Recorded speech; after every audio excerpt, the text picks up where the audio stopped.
Olá, meu amigo e minha amiga, tudo bem com você? Eu quero ler um texto da Bíblia que está no livro de Romanos, capítulo 10, o verso 13 e 14, e diz o seguinte: Porque todo aquele que invocar o nome do Senhor será salvo.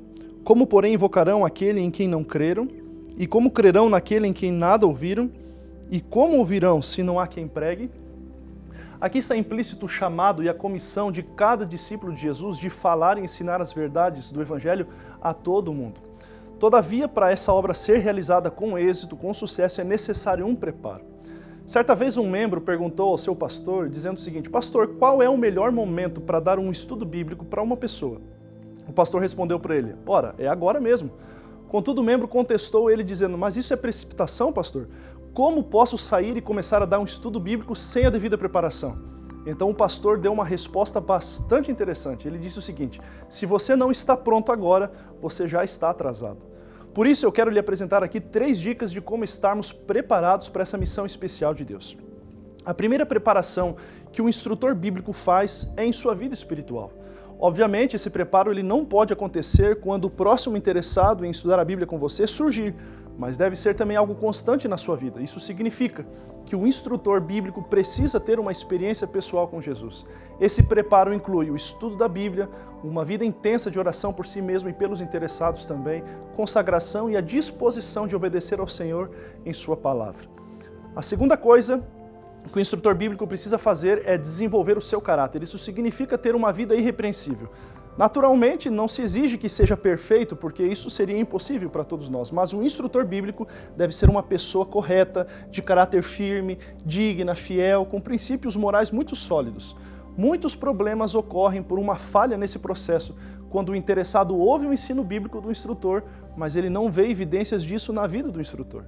Certa vez o pastor Mark Finley disse: se as pessoas não aceitam o instrutor bíblico, não importa quão lógica e verdadeira seja a mensagem, elas não aceitarão. Sendo assim, um instrutor não deve viver uma vida questionável, mas eu quero desafiar você a viver uma vida que levante questionamentos, isto é, que levante perguntas sobre o seu caráter excelente, seus princípios e sua fé também. E a terceira dica evidente na vida do instrutor bíblico é a paixão pelos perdidos. Grandes homens de Deus no passado revelaram como o coração deles era apaixonado por Deus e pelos perdidos. Por exemplo, George Whitefield disse: se não queres dar-me alma, Senhor, retira a minha.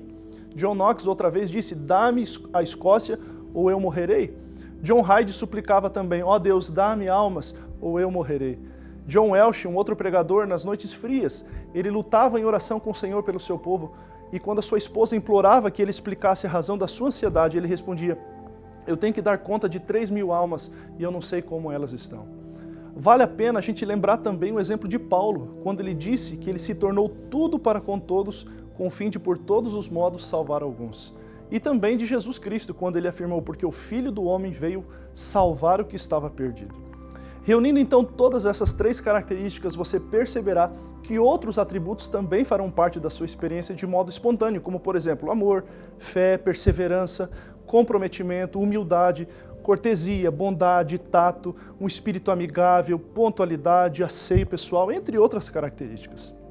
Eu quero contar uma história para você que aconteceu em 1867, lá num parque na cidade de Dublin, na Irlanda. Um professor chamado Henry Varley, ele desafiou um jovem pregador que estava visitando a cidade com as seguintes palavras: o mundo espera ver Deus, o que Deus fará com um homem inteiramente consagrado a ele. Esse professor ele não disse a respeito de um grande homem, e nem sobre um homem com educação superior, nem mesmo que esse homem fosse rico. Ele apenas disse: um homem consagrado a Deus. O outro homem que ouviu essas palavras meditou nisso durante algumas semanas. Isso impressionou de tal maneira que um dia ele exclamou: pela graça de Deus, eu serei esse homem. Os historiadores dizem que esse jovem foi o responsável pelo despertamento de 2 continentes para Jesus. E o seu nome era Dwight Moody, um grande evangelista do século XIX. Portanto, se você já é um instrutor bíblico ou deseja ser um instrutor bíblico, prepare-se para essa obra tendo uma vida comprometida com Jesus em sua vida espiritual, mas em seu caráter também, e consumido pela paixão aos perdidos. Que Deus te abençoe para você ser esse missionário segundo o coração de Deus.